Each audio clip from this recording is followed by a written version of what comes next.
This call is now being recorded. Hello, good evening everyone, good evening. तो जैसा आप सभी स्टूडेंट्स को पता है, हम 10th मैथ्स का फर्स्ट चैप्टर जो कि क्या है रियल नंबर्स यानी कि वास्तविक संख्याएं, इस चैप्टर को हम पूरा कंप्लीट कर चुके हैं। इसके कुछ कॉन्सेप्ट्स हम दोबारा से रिवाइज कर रहे हैं।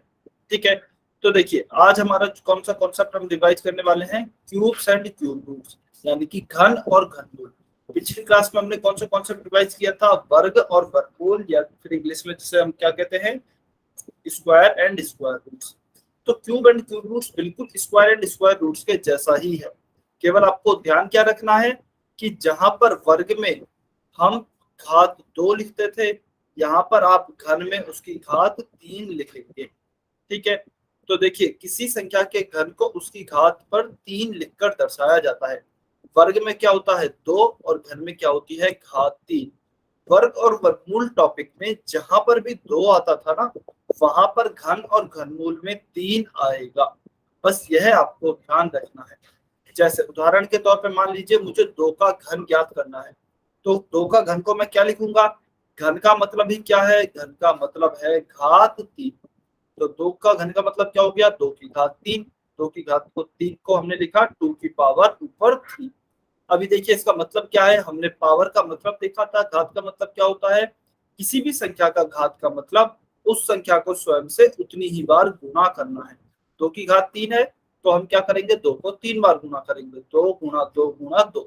इसका उत्तर क्या आ जाएगा 8। तो यानी कि 2 का घन क्या हो गया है हमारा 8 हो गया है।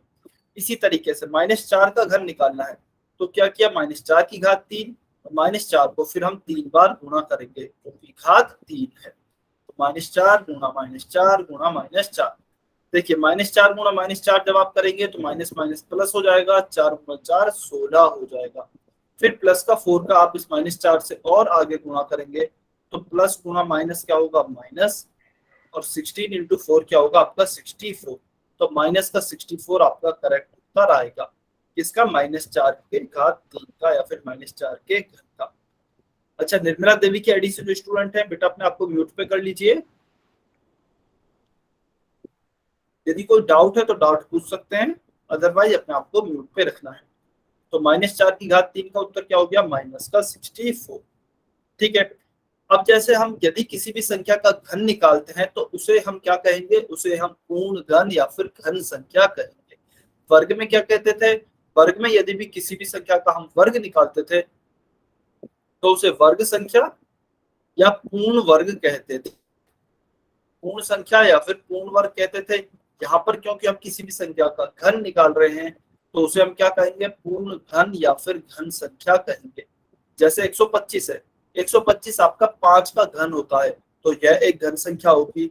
75 है, 75 किसी भी संख्या का घन नहीं होता है तो इसलिए यह एक घन संख्या भी नहीं है। 27 है, 27 आपका किसका घन होता है 3 का, तो इसलिए यह भी एक घन संख्या है। यानी कि किसी भी संख्या का घन क्या कहलाएगा, घन संख्या या फिर पूर्ण घन कहलाएगा। यह आपको ध्यान रखना है। अभी देखिए 1 से 20 तक की संख्याओं के घन आपको यहाँ पर लिखकर दिए गए हैं, यह आपको याद होने चाहिए। जैसे पिछली बार हमने देखा था ना 1 से 20 तक की संख्याओं के वर्ग थे, ये 1 से 20 तक की संख्याओं के घन हैं। यदि आप 11 से 20 तक की संख्याओं के घन याद नहीं भी रख पाते हैं तो चल जाएगा, लेकिन 1 से और 10 तक इन संख्याओं के घन तो आपको याद होने ही चाहिए। इनके क्यूब तो आपको बिल्कुल याद होने चाहिए, बहुत काम आते हैं। ठीक है, तो 1 से 10 तक तो आपको याद करने ही है, 11 से 20 तक भी हो जाए तो बहुत अच्छी बात है। चलिए, अभी जैसे वर्गमूल निकालने के लिए आप किस संख्या का प्रयोग करते थे, सर एक बार दोबारा बताना। क्या बताना है दोबारा बेटा, एक बार वो टेबल दोबारा बता दो, स्क्रीनशॉट लेंगे। स्क्रीनशॉट लेना है। ठीक है, इसका आप स्क्रीनशॉट ले सकते हैं। यह आपको याद करनी है, 1 से लेकर 10 तक तो आपको याद होने ही चाहिए। आगे यदि आप याद कर पाते हैं तो बहुत अच्छी बात है, 11 से 20 तक। ठीक है, इसका स्क्रीनशॉट ले लें सभी बच्चे।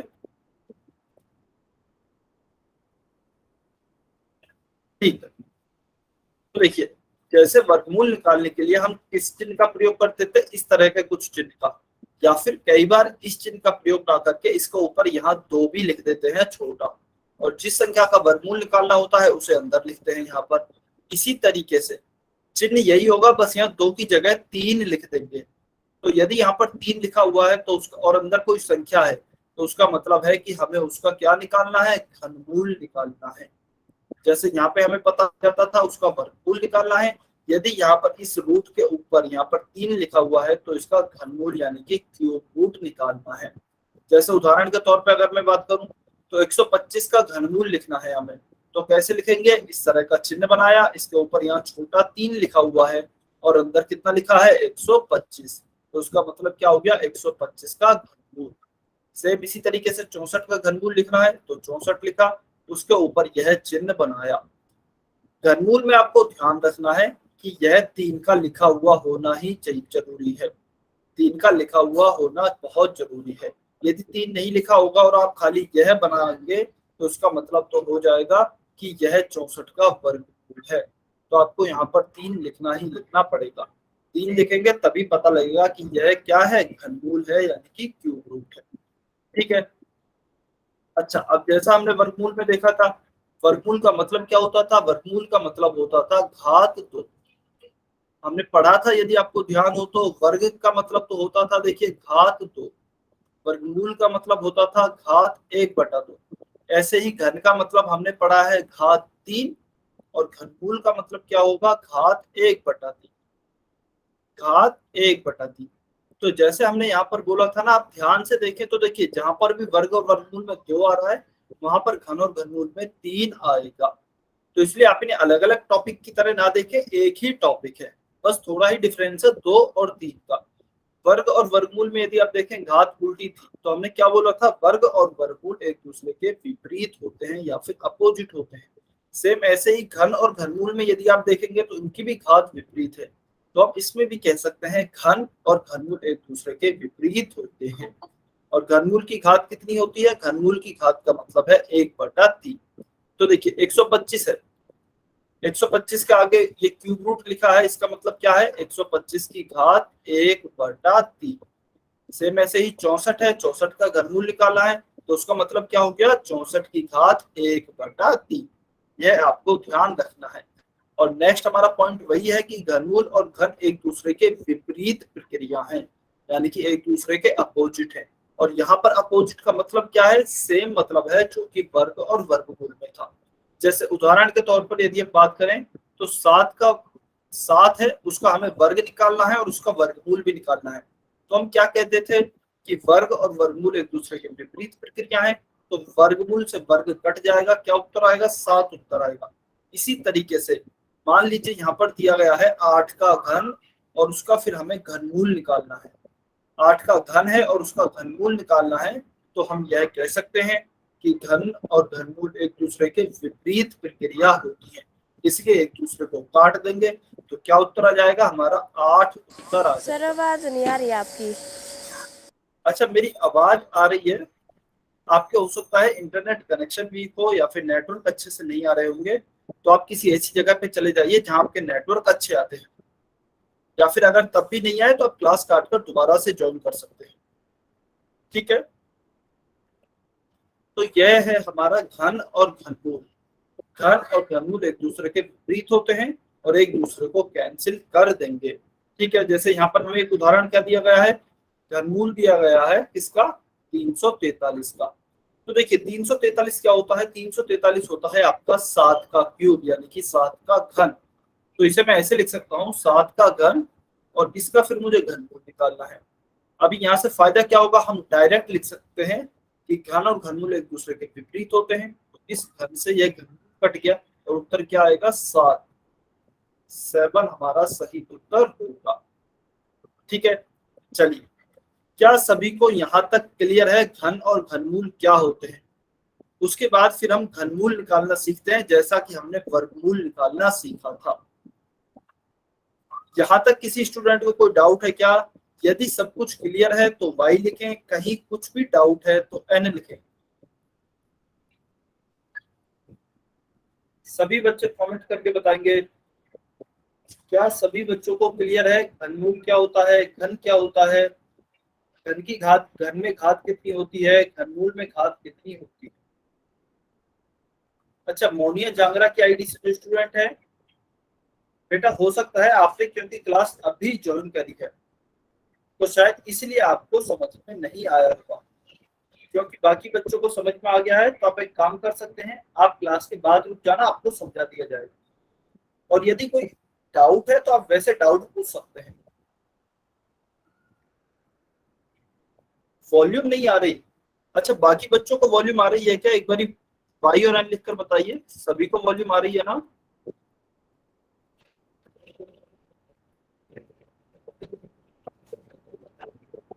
ठीक है, तो लक्ष्य भारद्वाज की आईडी से जो भी स्टूडेंट हैं, बेटा सभी बच्चों को वॉल्यूम आ रही है। हो सकता है आपके नेटवर्क अच्छे नहीं हो, तो आप एक बार क्लास काटकर दोबारा ज्वाइन कर सकते हैं। ठीक है, चलिए अभी हम सीखते हैं तो अभाज्य गुणनखंड विधि द्वारा घनमूल कैसे निकालते हैं। पिछली क्लास में हमने वर्गमूल निकालना सीखा था, इस क्लास में हम घनमूल निकालना सीखते हैं। तो देखिए बहुत ही आसान कॉन्सेप्ट है। सबसे पहले जिस भी संख्या का हमें घनमूल निकालना है, सेम उसके पहले अभाज्य गुणनखंड ज्ञात करेंगे जैसा हमने वर्गमूल में निकाले थे। 216 है, 216 में 2 का भाग देते हैं, 2 एकम 2, 2 8 16। फिर 2 का भाग देंगे, 2 5 10, 2 चौके 8। फिर 2 का भाग देंगे, 2 दूनी 4, 2 7 14। फिर 3 का भाग देंगे, 3 8 27। फिर 3 का भाग देंगे, 3 3 9। फिर 3 का भाग देंगे, 3 एकम 3। अभी देखिए अभी हमें क्या निकालना है, अभी हमें निकालना है 216 का घनमूल। यदि आपको ध्यान हो तो वर्गमूल में भी हमने ऐसे ही अभाज्य गुणनखंड निकाले थे। और फिर हमने कहा था कि यदि आपके अभाज्य गुणनखंडों के जोड़े नहीं बनते हैं, सबसे पहले तो कोशिश करें हम जोड़े बनाएं अभाज्य गुणनखंड के। कितने? दो दो के आपको जोड़े बनाने हैं। दो संख्याएं समान है तो उनका एक पेयर बनेगा, यानी कि एक युग्म बनेगा। अभी यहाँ पर क्योंकि हम घनमूल निकाल रहे हैं तो हम दो दो संख्याओं का जोड़ा ना बना के तीन तीन संख्याओं का जोड़ा बनाएंगे। ठीक है, तो मैंने जैसे पहले कहा था, वर्ग और वर्गमूल में जहां जहां भी 2 आता था, घन और घनमूल में वहां वहां पे 3 आएगा। फिर चाहे वह घात हो या फिर जोड़े बनाने की बात हो। ठीक है, तो घनमूल में हम कितनी संख्याओं के जोड़े बनाएंगे? 3। वर्गमूल में 2। घनमूल क्योंकि अभी घनमूल निकाल रहे हैं तो चलिए 3 संख्याओं को जोड़ा बनाते हैं।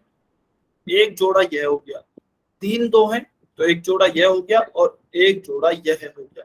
अब जैसे वर्गमूल में दो दो का जब हम जोड़ा बनाते थे तो एक संख्या बाहर आती थी, ऐसे ही घनमूल में अभी हम तीन तीन संख्याओं का जोड़ा बना रहे हैं तो एक संख्या बाहर आएगी। तो देखिए, दो दो दो, तीन दो है, इनमें से एक दो बाहर आ गया, इनमें से एक तीन बाहर आ गया। तो 216 का घनमूल क्या होगा? 2 गुना 3। और 2 गुना 3 क्या होगा? 6। तो 6 हमारा करेक्ट उत्तर होगा। ठीक है, फिर यदि वर्गमूल होता तो हम क्या करते? इसका वर्ग चेक करते, इसका वर्ग यही संख्या आनी चाहिए थी। यदि वर्गमूल होता तो, क्योंकि घनमूल है तो हम इसका घन चेक करते हैं, यानी कि इसका क्यूब चेक करते हैं। इसका क्यूब यदि यह संख्या आ रही है तो आपका सही है उत्तर, अदरवाइज आपका उत्तर गलत होगा। ठीक है, तो एक बार हम हमारे क्या कर लेते हैं, उत्तर की जांच कर लेते हैं। उत्तर की जांच, तो 6 का घन निकाल के देखते हैं। 6 इंटू 6 इंटू 6, 6 इंटू 6 क्या होता है? 36 इंटू 6, यह होता है आपका 216। तो आप देख सकते हैं जो आपका घनमूल निकला है, यदि उसका आप घन करेंगे तो वापस से वही संख्या प्राप्त हो रही है। तो इसका मतलब क्या हुआ? इसका मतलब है यह हमारा सही उत्तर है। इस प्रकार से आप किसी भी संख्या के घनमूल निकाल सकते हैं या फिर क्यूब रूट निकाल सकते हैं। ठीक है, तो यह तो रहा आपका 216 का क्यूब रूट। चलिए सभी बच्चों को समझ में आया तो क्वेश्चन नंबर 115 सॉल्व करेंगे। बहुत ही आसान क्वेश्चन है, सभी बच्चों को सॉल्व करना है, पोल सेक्शन में आंसर करना है। क्वेश्चन नंबर 115, 8 का घन ज्ञात करना है। You have to find the cube of 8।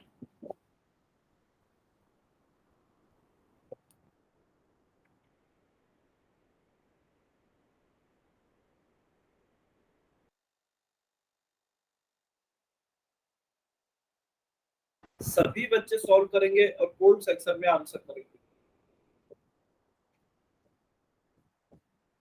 8 का क्यूब क्या होगा?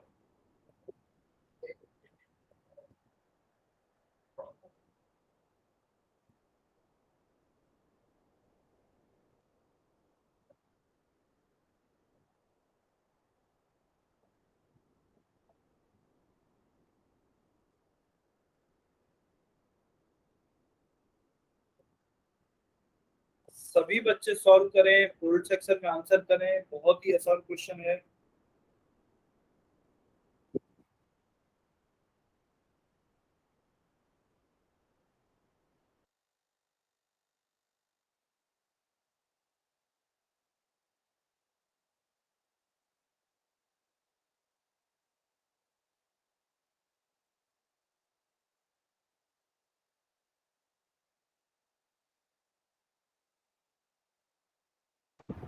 बेटा कुछ बच्चे गलती कर रहे हैं, आप क्वेश्चन को ध्यान से देखें, आपसे क्या पूछा गया है।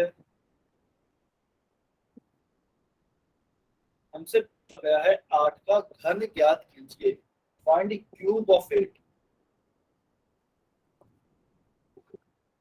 चलिए 20 सेकेंड, 20 सेकेंड और वेट कर रहे हैं।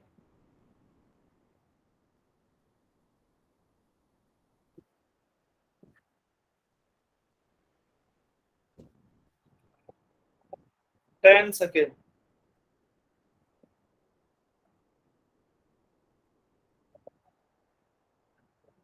5, 4, 3, 2, 1। Time sir. चलिए अभी जो भी बच्चे पोल सेक्शन में उत्तर नहीं कर पाए हैं, कमेंट में उत्तर कर सकते हैं।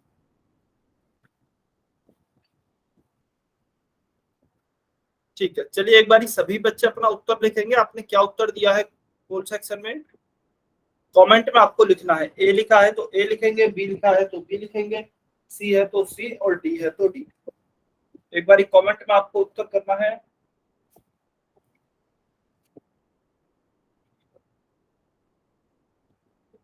सभी बच्चे लिखें।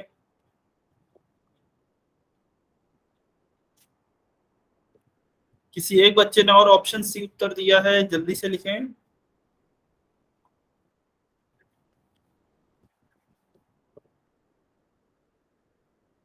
अच्छा, मोनिया झागरा की आईडी से जो स्टूडेंट है, बेटा आपका क्या उत्तर है।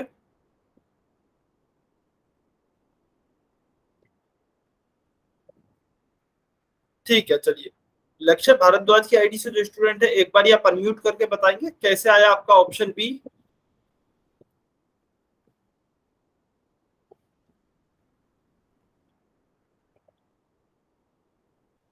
हाँ जी, लक्ष्य भारद्वाज की आईडी से जो स्टूडेंट है,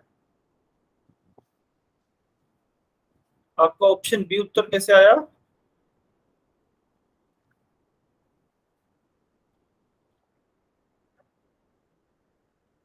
ठीक है।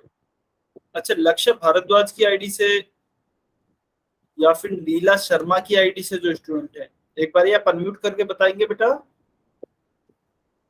नीला शर्मा की आईडी से जो स्टूडेंट है,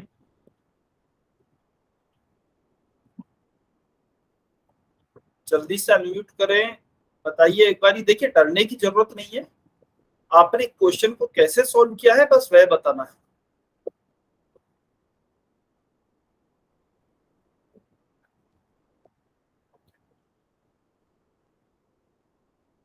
नीला शर्मा की आईडी से जो स्टूडेंट है, एक बार आप अनम्यूट करेंगे।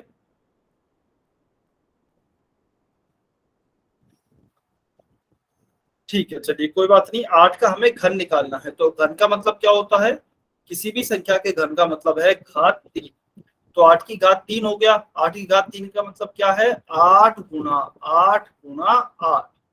8 को 3 बार गुना करना, तो 8 गुना 8 क्या हो गया, 64। और 64 का गुना जब हम 8 से करेंगे तो यह आएगा 512।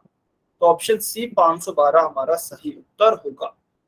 512 is a correct answer. Option C इसका सही उत्तर है। चलिए क्वेश्चन नंबर 116। क्वेश्चन नंबर 116 सभी बच्चे सॉल्व करें, पोल सेक्शन में आंसर करेंगे। 343 का घनमूल ज्ञात करना है। We have to find the cube root of 343। सभी बच्चे कोशिश करेंगे। पहले आप इसके अभाज्य गुणनखंड निकालें, तीन तीन संख्याओं को जोड़े यानी कि पेयर बनाएं, फिर उनमें से एक एक संख्या को बाहर निकालें।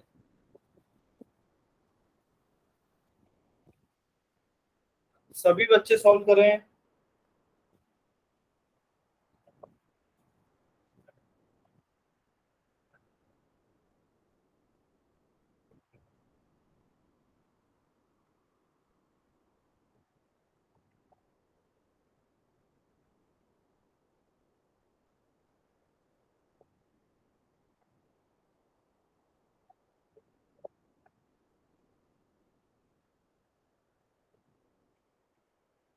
सबसे पहले अभाज्य गुणनखंड निकालेंगे, उसके बाद तीन तीन संख्याओं के जोड़े बनाएंगे।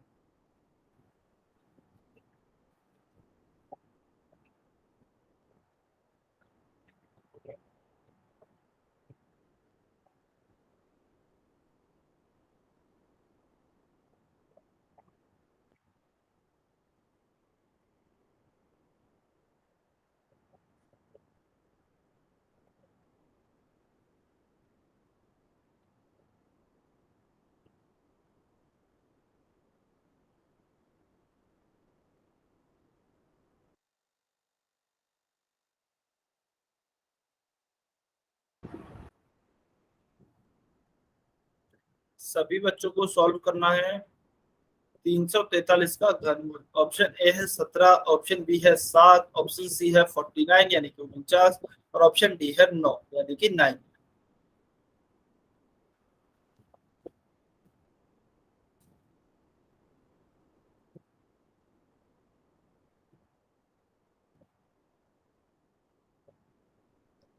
सभी बच्चों को सॉल्व करना है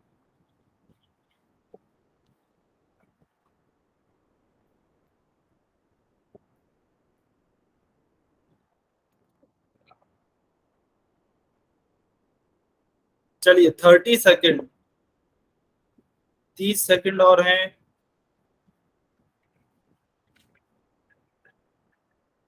अच्छा चलिए हिंट दे देता हूं आपको, यदि नहीं पता लग रहा है किस संख्या से भाग जाएगा सबसे पहले, तो 7 से भाग जाएगा, 7 से भाग जाएगा इसमें सबसे पहले ना। 7 से भाग देकर आप ट्राई करें।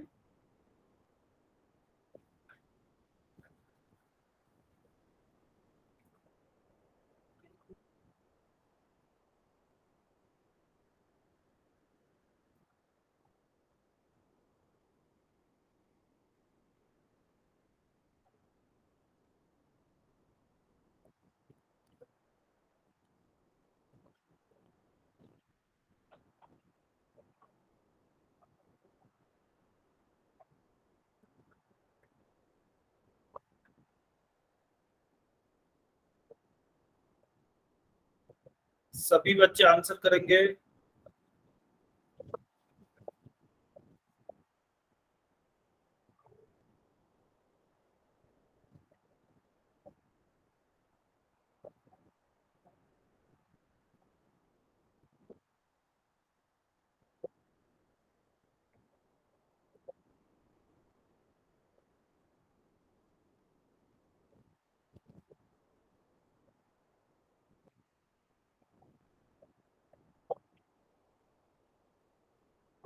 चलिए लास्ट के 10 सेकेंड,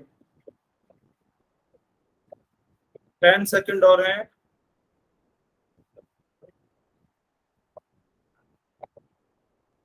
5, 4, 3। हाँ जी निर्मला देवी क्या आईडी से स्टूडेंट है बताइए। सर थोड़ा टाइम दे दो, एक बार आंसर देना है। ठीक, ठीक है चलिए हम 20 सेकेंड और वेट कर रहे हैं।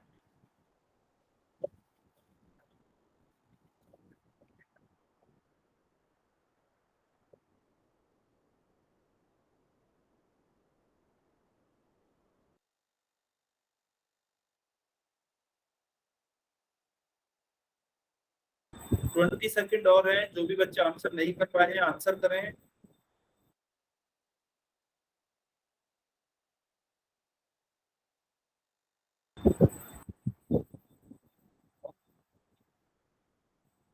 10 सेकेंड,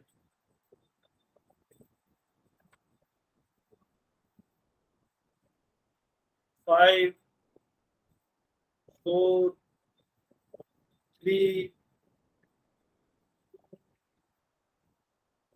1। टाइम।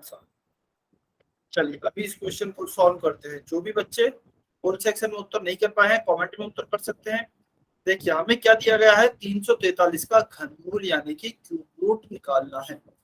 तो हम क्यूब रूट कैसे निकालते हैं, सबसे पहले हम अभाज्य गुणनखंड यानी कि प्राइम फैक्टर्स फाइंड आउट करते हैं, जैसे कि वर्गमूल में किया करते थे। तो चलिए 343 के हम सबसे पहले अभाज्य गुणनखंड निकालते हैं। 343 में सबसे पहले भाग जाएगा 7 का, ठीक है। 7 चौक 28, 7 9 49 यानी कि 49। फिर 49 से भाग देंगे 7 टाइम्स, फिर 7 से भाग देंगे एक बार, क्योंकि एक हो गया है हमारा भाग पूरा हो। तो देखिए 343 के हमारे वर्गमूल सॉरी घनमूल क्या निकलेगा, हम तीन तीन संख्याओं के जोड़े बनाएंगे। क्यों? क्योंकि हम घनमूल निकाल रहे हैं। तो 343 के तीन संख्याओं के जोड़े बनाए, 7 7 7, इनमें से क्या बाहर आएगी, एक संख्या बाहर आती है, तो केवल एक 7 बाहर आएगा और यही हमारा क्या होगा, यही हमारा उत्तर होगा। यदि 343 का मान लीजिए वर्गमूल पूछा होता, अभी तो घनमूल पूछा है, यदि यहाँ पर वर्गमूल पूछा होता तो उत्तर क्या आता, तो फिर हम दो संख्याओं के जोड़े बनाते। तो मान लीजिए दो संख्याओं के यदि जोड़े बनाते तो फिर एक जोड़ा तो यह हो जाता, एक हमारा अकेला रह जाता, तो इससे तो पूरा बाहर आ जाता 7, लेकिन यह किस में आता, यह वर्गमूल के अंदर आता, तो इसका क्या उत्तर होता, 7√7। ठीक है, लेकिन क्योंकि अभी घनमूल पूछा है तो तीन संख्याओं के जोड़े बनाए, तो 7 हमारा सही उत्तर होगा, यह आपको ध्यान रखना है। चलिए, तो इसका उत्तर हो गया है ऑप्शन बी 7। अभी हम आते हैं इर्रेशनल नंबर या फिर अपरिमेय संख्याओं पर, कि आखिर अपरिमेय संख्याएं कौन सी होती है। तो देखिए अपरिमेय संख्या यदि हम परिभाषा से जाएं तो वह संख्या जिसे p बटे q के रूप में नहीं लिखा जा सकता है, जिसे p बटे रूप में नहीं लिखा जा सकता, अपरिमेय संख्या कहलाती है। ठीक है, तो परिभाषा के लिए तो यह ठीक है, लेकिन हम पहचान कैसे करेंगे अपरिमेय संख्याओं की।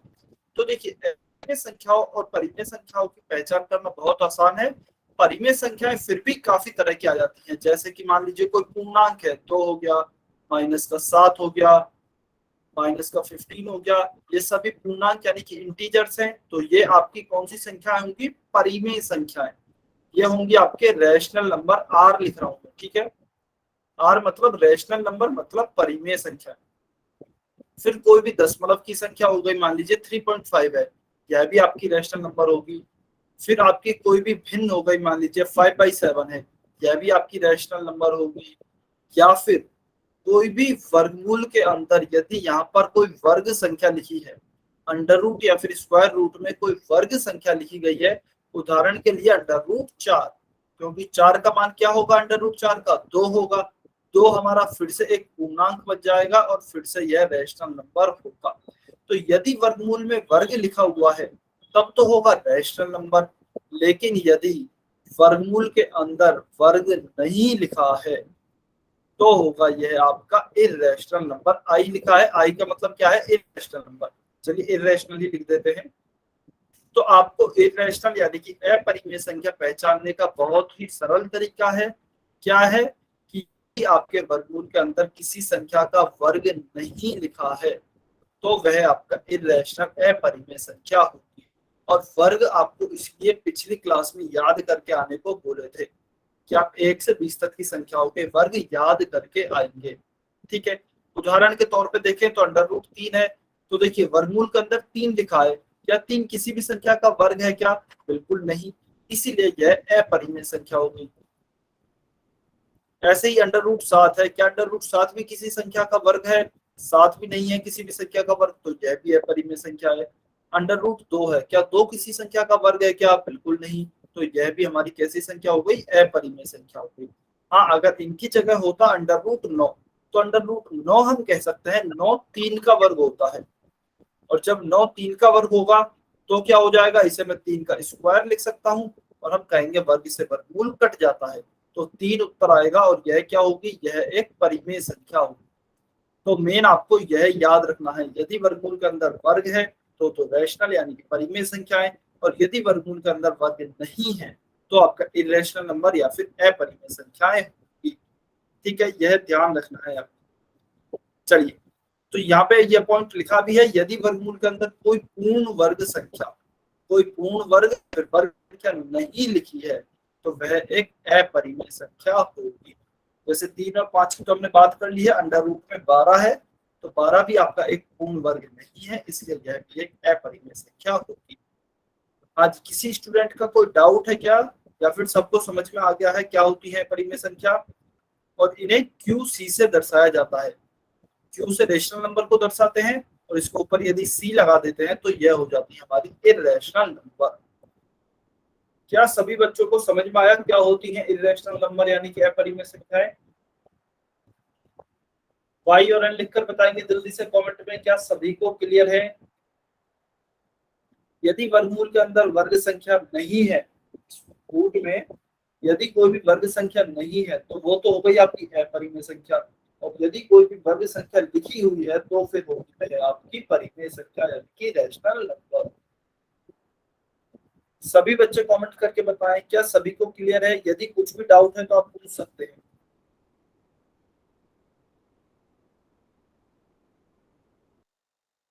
जल्दी से कमेंट करें सभी बच्चे। क्या सभी बच्चों को क्लियर है?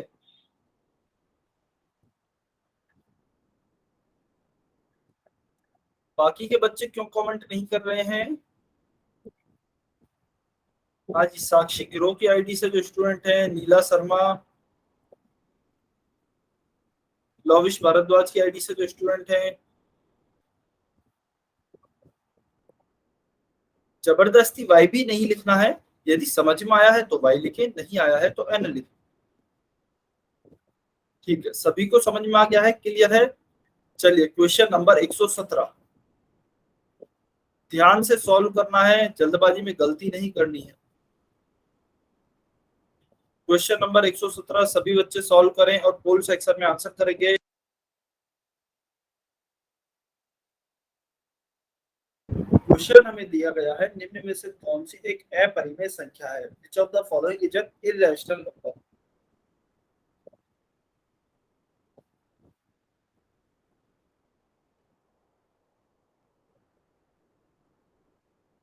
सभी बच्चे सॉल्व करें, पोल सेक्शन में उत्तर करें।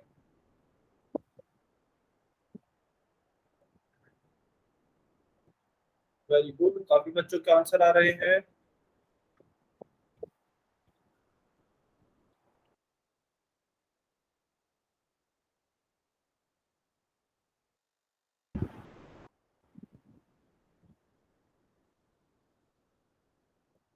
सभी बच्चे कोशिश करेंगे।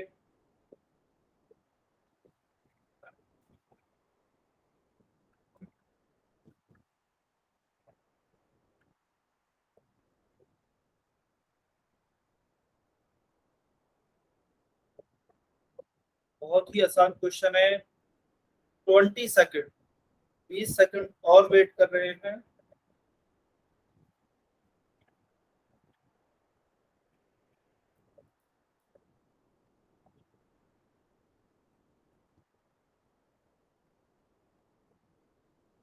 टेन सेकेंड, ध्यान से आंसर करें, काफी बच्चे गलती कर रहे हैं।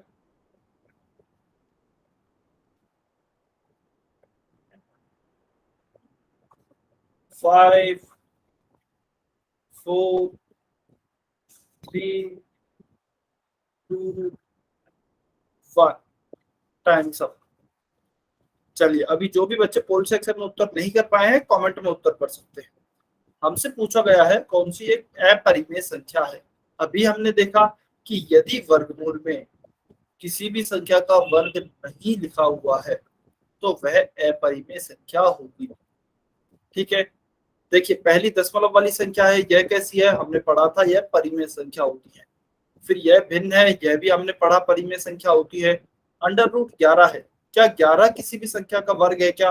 नहीं, 11 किसी भी संख्या का वर्ग नहीं है, इसलिए यह अपरिमेय संख्या होगी, परिमेय संख्या भी नहीं होगी। ऑप्शन चौथा क्या है? D option.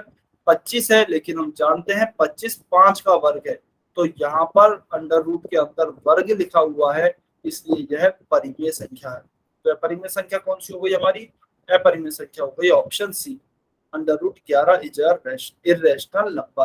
तो यही हमारा सही ऑप्शन भी होगा, ऑप्शन सी।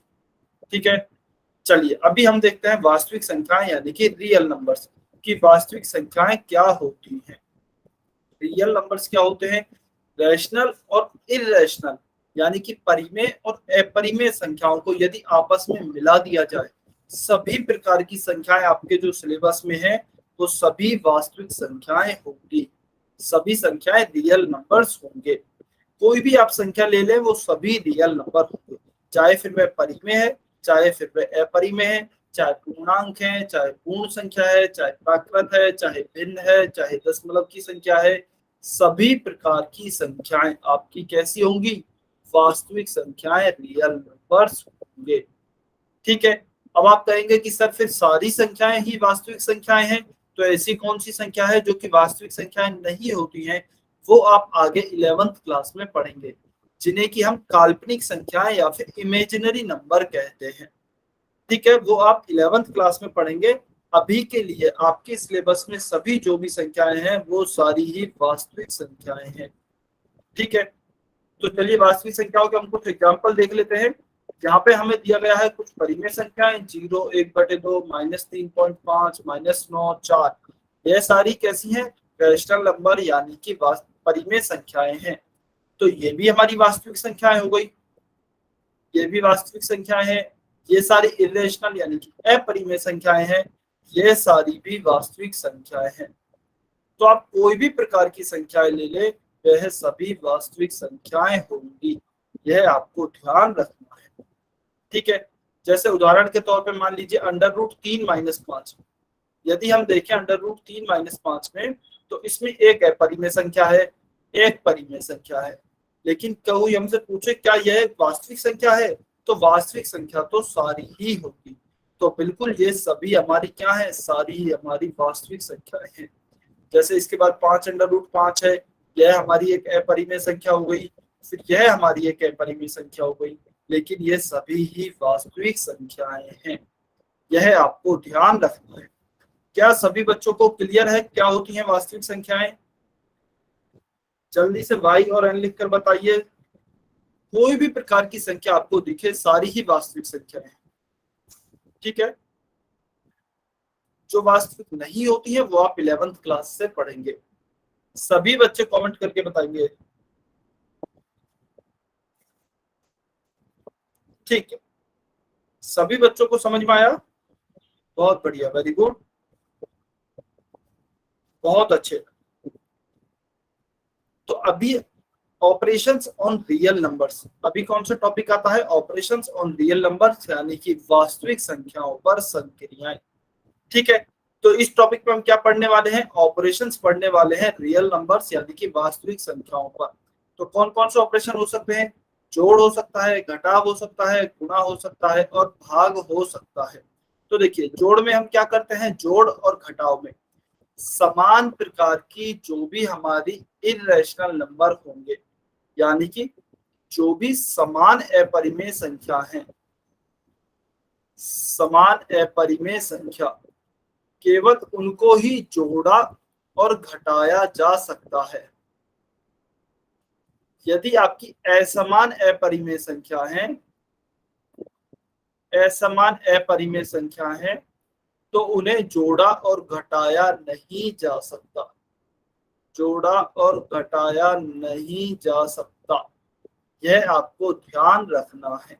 यदि समान अपरिमेय संख्याएं हैं तो हम जोड़ भी सकते हैं, घटा भी सकते हैं, और यदि असमान है तो हम ना तो उन्हें जोड़ सकते हैं ना ही घटा सकते हैं। चलिए एक एग्जांपल लेते हैं। मान लीजिए यहाँ पर √5 है, मुझे इसमें √7 को जोड़ना है। तो यदि आप ध्यान से देखेंगे, अच्छा सबसे पहले यह शायद आपको पता ही होगा कि जो भी हमारी इरेशनल नंबर या फिर अपरिमेय संख्याएं होती हैं वो नॉर्मल परिमेय संख्याओं की तरह जुड़ती नहीं है, यानी कि √5 और √7 आपके √12 नहीं होगा। 5 और 7 12 होता है क्योंकि ये परिमेय संख्याएं हैं, लेकिन √5 और √7 आपका √12 नहीं होगा, यह आपको ध्यान रखना है। तो नॉर्मल तरीके से जुड़ती नहीं है आपकी इरेशनल नंबर या फिर अपरिमेय संख्याएं। ठीक है, नॉर्मल तरीके से नहीं जुड़ती है तो कैसे जोड़ेंगे? समान अपरिमेय संख्याएं आपस में जुड़ेंगी, असमान अपरिमेय संख्याएं नहीं जुड़ेंगी। तो 5 + √7 है, जब इसका उत्तर √12 नहीं है तो क्या होगा? देखिए पहले चेक कीजिए क्या समान है या फिर असमान है। √5 है या √7 है, दोनों असमान है यानी कि दोनों अलग अलग हैं, तो आगे जोड़ा घटाया नहीं जा सकता। तो क्या करेंगे कि यही हमारा उत्तर होगा, √5 + √7 यही हमारा उत्तर होगा। ठीक है, चलिए अभी हम देखते हैं। मान लीजिए √5 + √5 होता तो यह दोनों कैसी हैं, यह दोनों समान अपरिमेय संख्याएं हैं।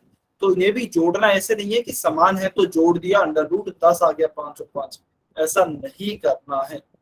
यह क्योंकि हमारी क्या है, यह हमारी अपरिमेय संख्याएं हैं और अपरिमेय संख्याएं परिमेय संख्या की तरह जुड़ती नहीं है या फिर घटती नहीं है।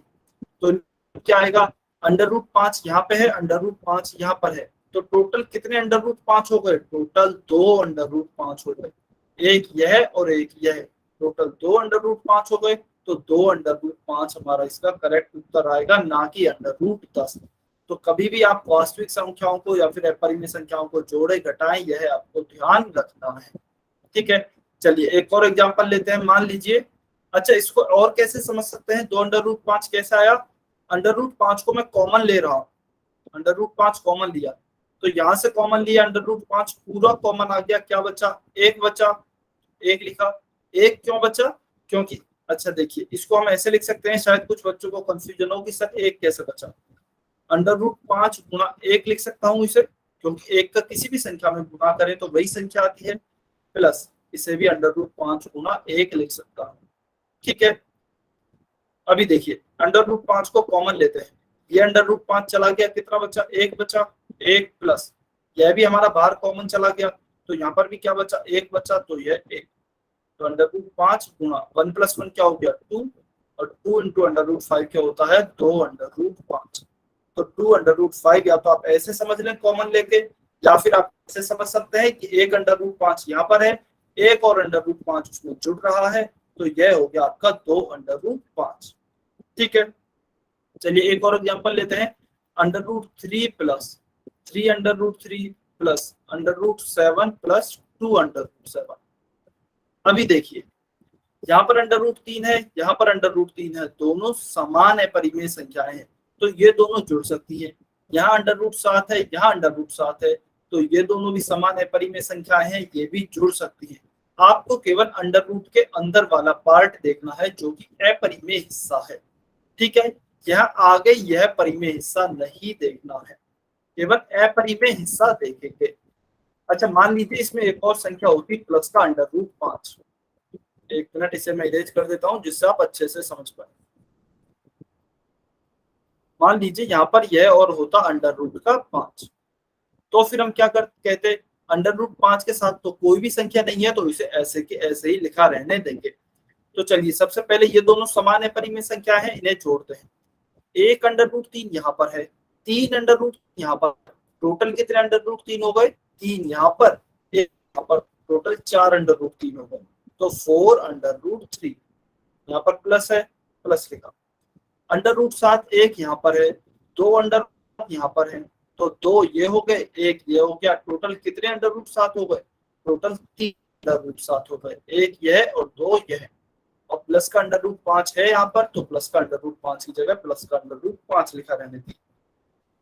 हाँ जी, निर्मला देवी की आईडी से जो स्टूडेंट है बताइए। सर एक बार दोबारा समझाना। कहाँ पे समझ में नहीं आया बेटा? सर ये √4 3 ये कहाँ से आया है? अच्छा ये समझ में आया कि आपको √5 और √5 जब हमने जोड़ा तो 2 √5 कैसे आया, ये क्लियर है, ये Yes, क्लियर है sir. कि?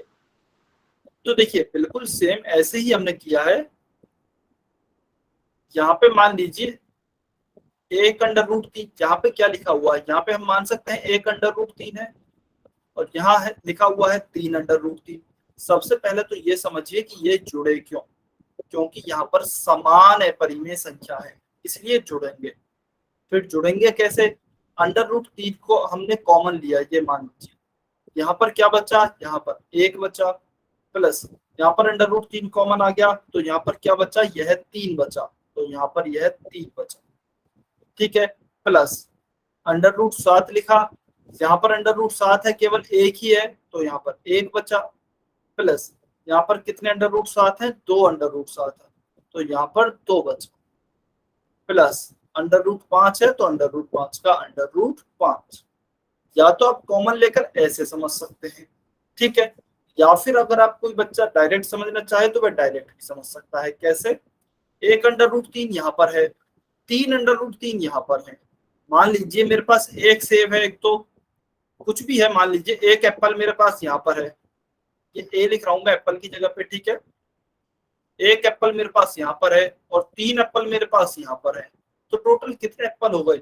1 और 3 एप्पल, टोटल 4 एप्पल ही तो हो गए। तो ऐसे ही √3 है, एक √3 यहाँ पर है, 3 √3 यहाँ पर है, तो टोटल कितने √3 हो गए? टोटल 4 √3 हो गए, तो टोटल 4 √3 लिख दिया।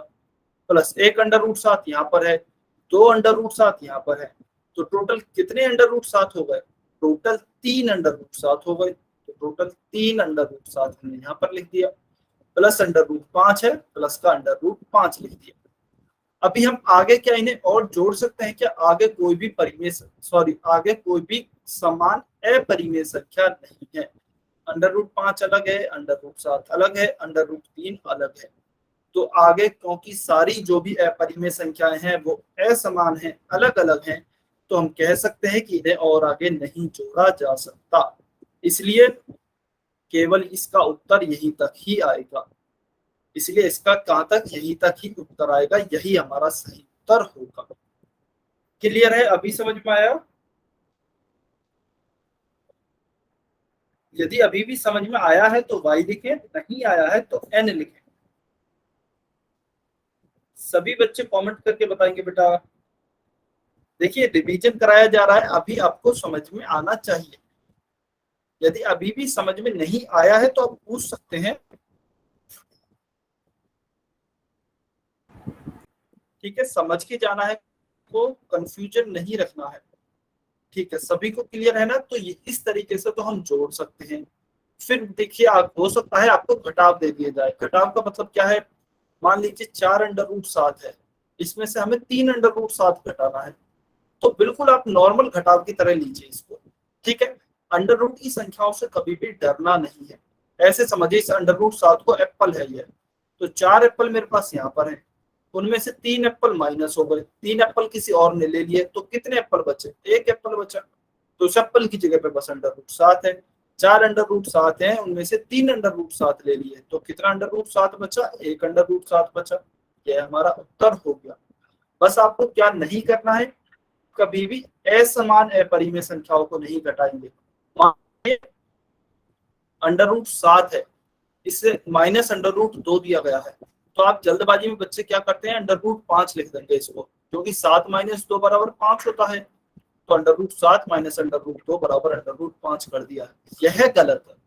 क्यों गलत है? क्योंकि हमने पढ़ा है जोड़ और घटाव में, मैं बार बार बोल रहा हूँ, केवल समान अपरिमेय संख्याएं ही जुड़ेंगी और घटेंगी। यहाँ पर √7 है, यह √2 है, दोनों असमान अपरिमेय संख्याएं हैं, दोनों अलग अलग अपरिमेय संख्याएं हैं, इसलिए नहीं घटाई जा सकती। केवल यहीं तक ही सॉल्व होगा, इससे आगे सॉल्व नहीं होगा।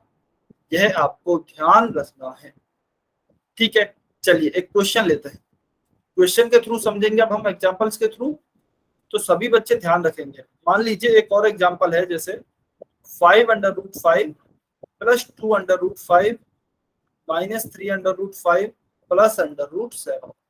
यह क्वेश्चन है। तो सबसे पहले तो आपका काम क्या रहेगा? आप समान अपरिमेय संख्याएं ढूंढें जिनका हम जोड़ और घटाव कर सकते हैं।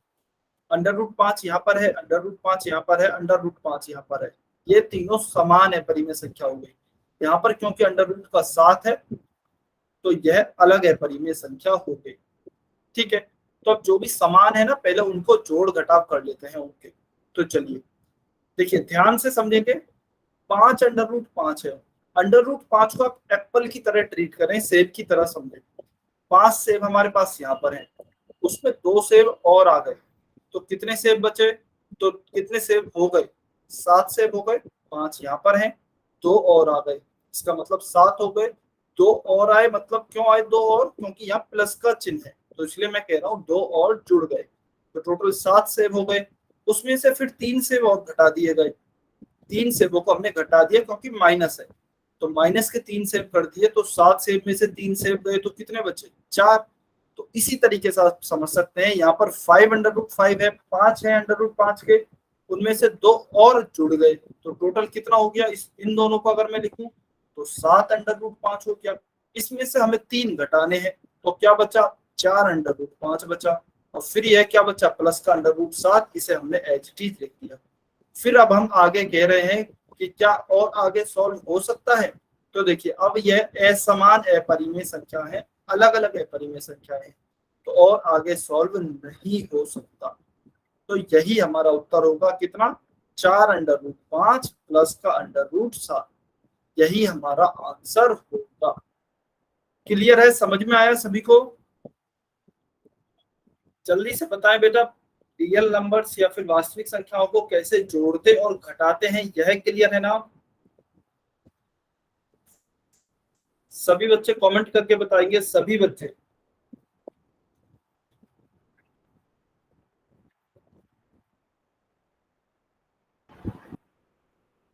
जबरदस्ती वाई नहीं लिखना है, यदि समझ में आया तभी वाई लिखें। ठीक है, सभी को क्लियर है? तो चलिए हम यह एग्जांपल देखते हैं। देखिए एग्जांपल इसे मैं सॉल्व कर रहा हूं, अगले वाले को आप सॉल्व करेंगे। ठीक है, हमें क्या दिया गया है, 2 under root 7 plus 9 under root 3। ठीक है, तो इसे लिख लेते हैं। अच्छा, हमेशा संख्याओं को आप ब्रैकेट में लिखें, हमेशा सबसे पहले संख्याओं को कोष्टक में लिखें, उससे आपकी कभी भी गलती नहीं होगी। ठीक है, तो मैं लिखता हूँ 2 under root 7 plus 9 under root 3, ये मुझे एक साथ दिया गया है, तो ये मैंने एक साथ लिखा। प्लस प्लस क्यों कर रहा हूँ, क्योंकि जोड़ना है, under root 7 minus 3 under root 3। ठीक है, यदि यहाँ पे लिखा होता घटाइए तो इस प्लस की जगह मैं माइनस लिख देता। अब मैं क्यों कह रहा हूँ कि आप ब्रैकेट में लिखे हमेशा, यदि यहाँ मान लीजिए घटाइए लिखा होता तो मैं यहाँ पे माइनस का लिखता, और फिर जब मैं इन ब्रैकेट को ओपन करता या फिर ब्रैकेट को खोलता बाद वाले को, तो अंदर के चिन्ह बदल जाते, क्योंकि यहाँ माइनस का चिन्ह है।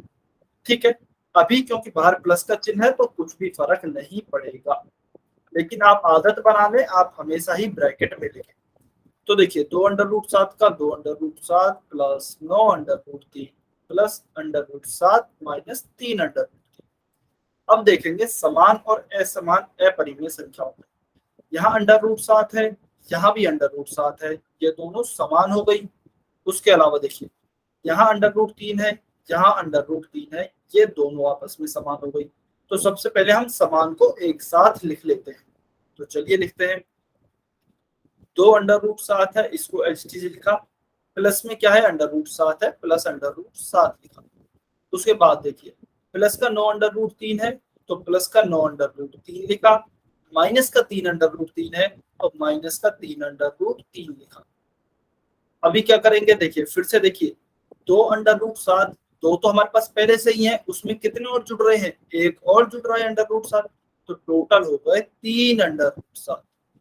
ठीक है, टोटल कितने हो गए, 3 अंडर रूट 7 हो गए, प्लस 9 अंडर रूट 3 है, 9 अंडर रूट 3 में से 3 अंडर रूट 3 घट रहे हैं, 9 सेम है, 9 में से 3 घट रहे हैं, तो कितने बचे, 6 सेम बचे, तो 6 अंडर रूट 3। अब आगे देखते हैं क्या और आगे सॉल्व हो सकता है क्या। यहाँ अंडर रूट 7 है, यहाँ अंडर रूट 3 है, दोनों असमान अपरिमेय संख्याएं हैं, तो असमान अपरिमेय संख्याओं को नहीं जोड़ा जा सकता, ना ही घटाया जा सकता, तो इसलिए यहीं तक ही सॉल्व होगा, यही हमारा उत्तर आएगा, इसके आगे यह सॉल्व नहीं होगा। ठीक है, इस तरीके से बस आपको सॉल्व करने हैं। चलिए, तो इसका आप स्क्रीनशॉट भी ले सकते हैं, आप स्क्रीनशॉट ले सकते हैं, यहाँ पर पूरा सॉल्यूशन अच्छे से बताया गया है।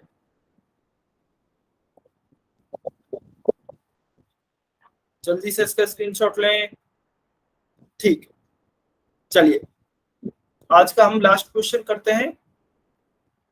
3 under root 5 minus 2 under root 2 में से अंडर रूट 2 माइनस 2 को घटाइए, यानी कि अब हमें घटाव करना है। तो देखिए कैसे करेंगे, सबसे पहले संख्याओं को ब्रैकेट में लिखें, 3 under root 5 minus 2 under root 2 minus under root 2 minus 2। अभी जब हम ब्रैकेट को खोलेंगे, अभी जब हम ब्रैकेट को खोलेंगे तो देखिए इसके बाहर तो कोई भी चिन्ह नहीं है, ब्रैकेट के बाहर मतलब प्लस का चिन्ह है, नॉर्मली खुलेगा। ठीक है, नॉर्मल ओपन होगा, 3 under root 5 minus 2 under root 2, इसके बाहर लेकिन माइनस का चिन्ह है, तो जब बाहर ब्रैकेट के माइनस का चिन्ह होता है तो अंदर के चिन्ह बदल जाते हैं। ठीक है, तो ये अंडर रूट 2 किसका है, अंदर अंदर तो प्लस का ही है ब्रैकेट के, तो जब ब्रैकेट खुलेगा यह माइनस का हो जाएगा, तो माइनस का अंडर रूट 2, यह 2 माइनस का है, तो जब ब्रैकेट खुलेगा तो यह प्लस का 2 हो जाएगा। ठीक है, यह आपको ध्यान रखना है। अभी देखिए 3√5 की जगह 3√5 आ गया, यहाँ पर √2 है, यहाँ पर √2 है, लेकिन दोनों किसके हैं? दोनों ध्यान देना है, दोनों ही माइनस के हैं। अच्छा चलिए ये बताइए इससे पहले -2 और -1 कितना होता है? -2 और -1 कितना होता है? कमेंट करके बताइए जल्दी से, सभी बच्चे कमेंट करके बताइए -2 और -1 कितना होता है?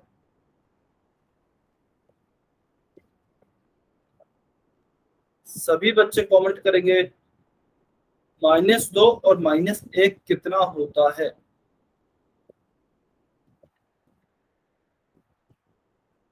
बेटा सभी बच्चों को कमेंट करना है और ईमानदारी से कमेंट करेंगे, जो भी आपका उत्तर आ रहा है वह लिखना है आपको।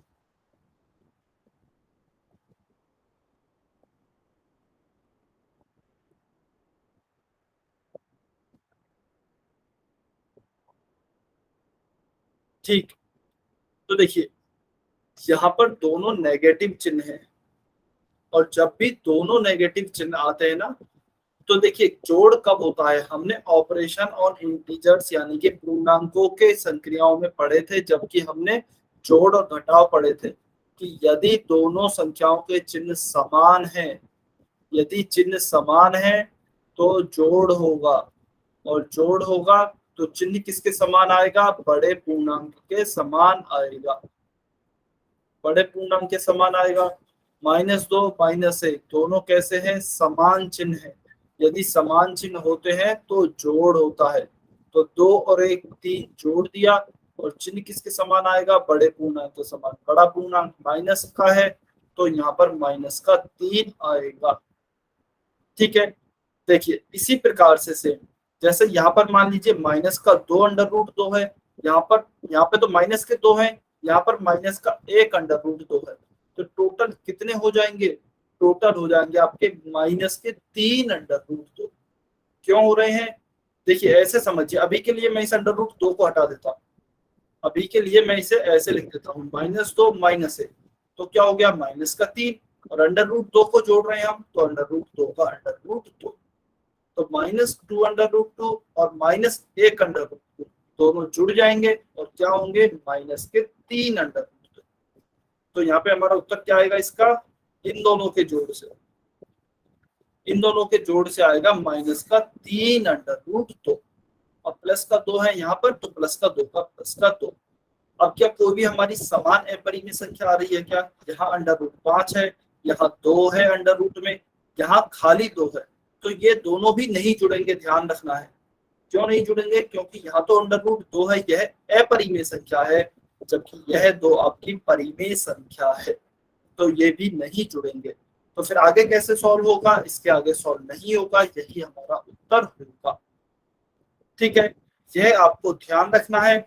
चलिए आज की क्लास को हम यहीं पर समाप्त करते हैं। नेक्स्ट क्लास में क्या पढ़ेंगे? गुणा और भाग रियल नंबर्स यानी कि वास्तविक संख्याओं के। उससे पहले एक इंपॉर्टेंट इंफॉर्मेशन आप सब